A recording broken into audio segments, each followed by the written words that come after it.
Hi, I'm Wallace Cunningham, Director of Multicultural Outreach with AARP South Carolina. I am here to let you know that AARP is about promoting positive social change, the kind of social change that benefits everyone, especially those persons 50 plus and their families. AARP wants everyone to have a high quality of life. For more information, give us a call at 803-765-7376 or visit our website at aarp.org.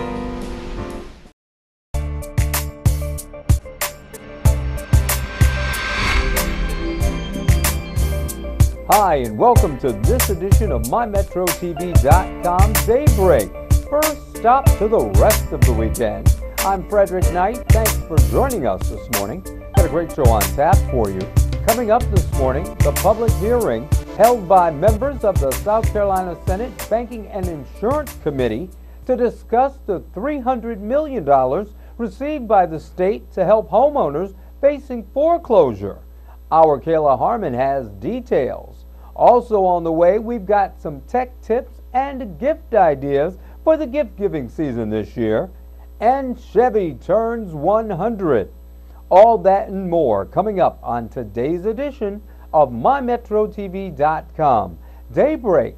First stop to the rest of the weekend. Foreclosures across the country are at an all-time high, and South Carolina is no exception. We were able to sit in on a public hearing that South Carolina senators held to help figure out what can be done about these skyrocketing foreclosure rates.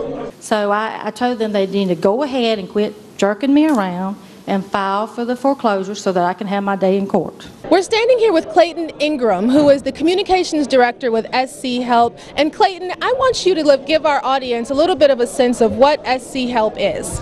SC Help is a $300 million grant that South Carolina was given by the Treasury Department and the Obama administration to help stop foreclosure in South Carolina.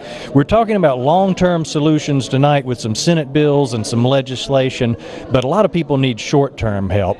This can help people who are falling behind because of no fault of their own, really, because of unemployment, underemployment, catastrophic illness, death of a spouse, many situations where we can actually help them catch up with the deficit in their mortgage and in many cases even make payments for a period of time while they look for new employment and get back on their feet. We've got almost $300 million in South Carolina, and we need people who think they can qualify for this to apply.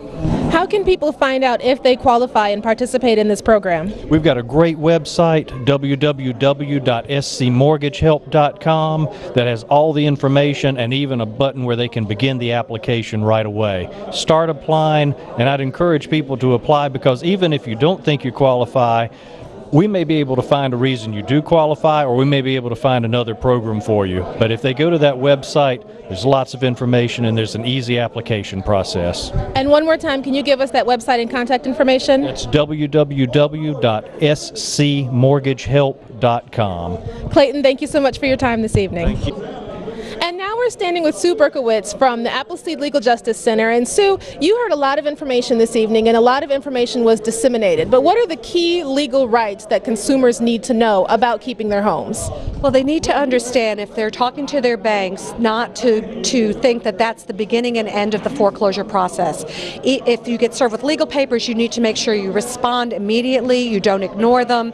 But more importantly, you need to remember that you have lots of rights. And the banks that have received so much money from the federal government now have a duty to make sure that they do the right thing for all of us as consumers. So if you have found yourself in a position where you might be losing your home, make sure you contact either your representative or your senator. Make sure you contact a consumer credit counselor.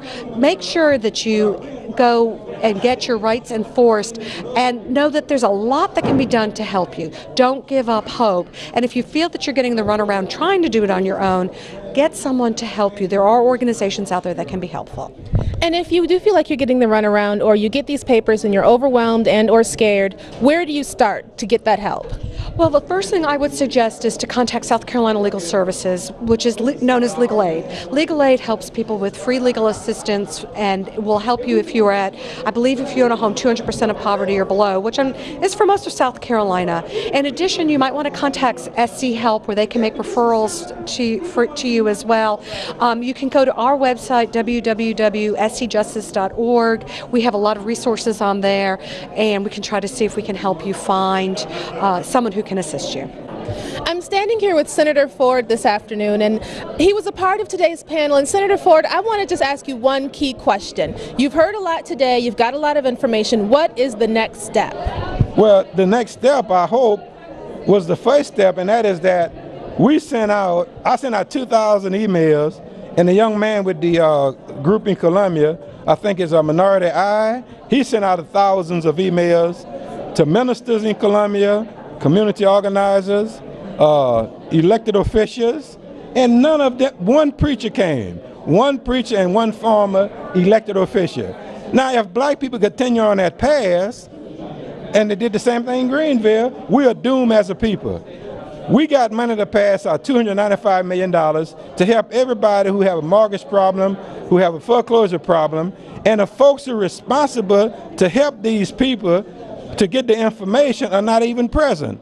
So I'm challenging all these elected officials in Columbia and the ministers. Y'all better get involved, because y'all going to turn back the clock, and our people going to be the first to suffer. All right, you heard it from Senator Ford. The first step is, and the next step is, to get the word out. With foreclosure rates at an all-time high in South Carolina, help is available. All three of the people that we spoke to this evening are just the beginning of where you can find options to help save your home.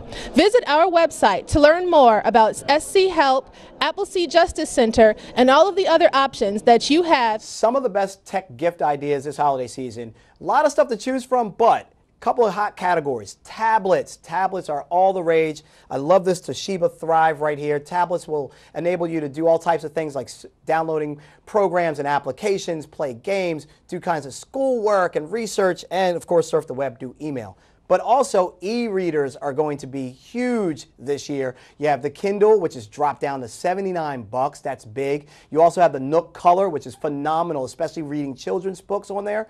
And the Amazon Kindle Fire, the new tablet's bringing a lot of energy to this whole space as well.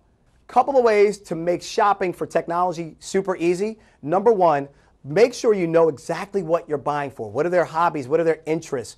Find technology that can complement that. Number two, make sure you're going online. Go to something like staples.com. Look at their weekly circular specials and their deals. Then once you find an item that you're really interested in, find 3 of them and go to the Staples store. You want to go into an environment, non-pressure sales, where the Easy Tech associates can help navigate you to the right item, but also, just as important, you get a chance to touch and feel the technology yourself. You want to know how it feels in your hand and whether or not the controls and things are something that they can use as well. So by going inside of the Staples store, you'll see a lot of choices and a lot of options, but you'll get like a little Mario with the Easy Tech associates right there to help you out along the way. So stocking stuffers are really the rage this year. A lot of people love to get some really cool stocking stuffers. Who doesn't want that little extra surprise, right, during the holidays? So USB drives. I love little Tweety Bird USB stick. I carry Tweety with me wherever I go. You can carry all your data, files, video, music for under $19. All the Looney Tunes characters? Come on, who doesn't want a Tweety USB drive? So there's a lot of things like that, as well as digital cameras. Digital cameras are much smaller these days, can easily drop into the stocking stuffer, and everyone needs to capture those family moments in high quality HD. So you can use something like the Kodak Easy Share or the Kodak Playful. Both cameras range from $99 to $149. The perfect tech gift for teens. If you want cool points for the teens, music and sound is big with teens. So you want to get them headphones. Headphones like the Beats by Dre or the Skull Candy headphones. Both are very popular, will get you great cool points. Won't break the bank either, but they can use them for video games, listening to educational lectures, or everything over from classical to hip hop music and everything in between. You'll get the greatest cool points if you get them a set of cool headphones. So I'm really super excited about the Staples Teched Out Sweepstakes. Listen to this. We are going to give someone a huge tech makeover. Over $2,000 worth of technology that I will be hooking you up. Compliments of Staples. You are going to be the most tech savvy person on the block. All you have to do is go to the website, staples.com/techedoutsweeps. That's TECHDOUT sweeps. Staples.com/techedoutsweeps. And oh, by the way, if you go there, everybody's going to be a winner because on that site, we have video tips and insider tips on how you can really stretch your dollars and shop smartly for the person in your life to make that great technology purchase that's going to really have a solid impact.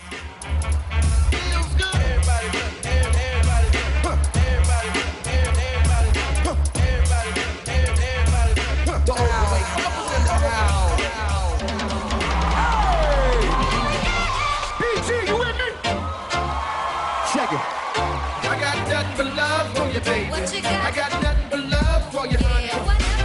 I know you want lots of jewels and stuff. Backyards with swimming pools, bars with stools and stuff, fancy booze, lobster, sushi, yeah, Versace, Gucci, crazy Lucci. I know you ever, you never want a paycheck. You get heard from the burger, show them no respect. Middle name, price tag, first name, gotcha. Started slow, got on the road, now they can't stop you. Talk about it. And Frazier gets in to nullify that attack. Step back, says the referee. Time is important here. 3,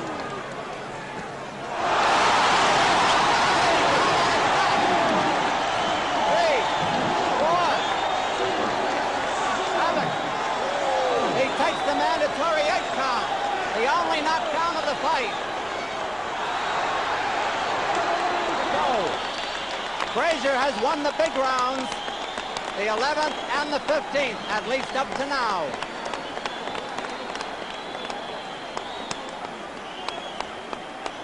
Frazier has the man in the corner.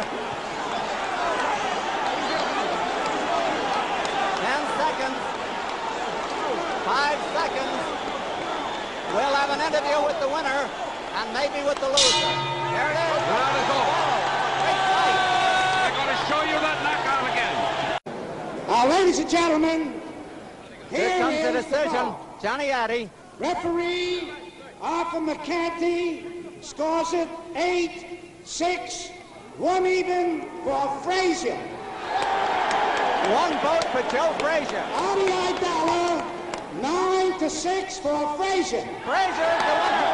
Frazier is the winner. Bill wrecked 11 rounds for Frazier, 4 rally, 11 and 4.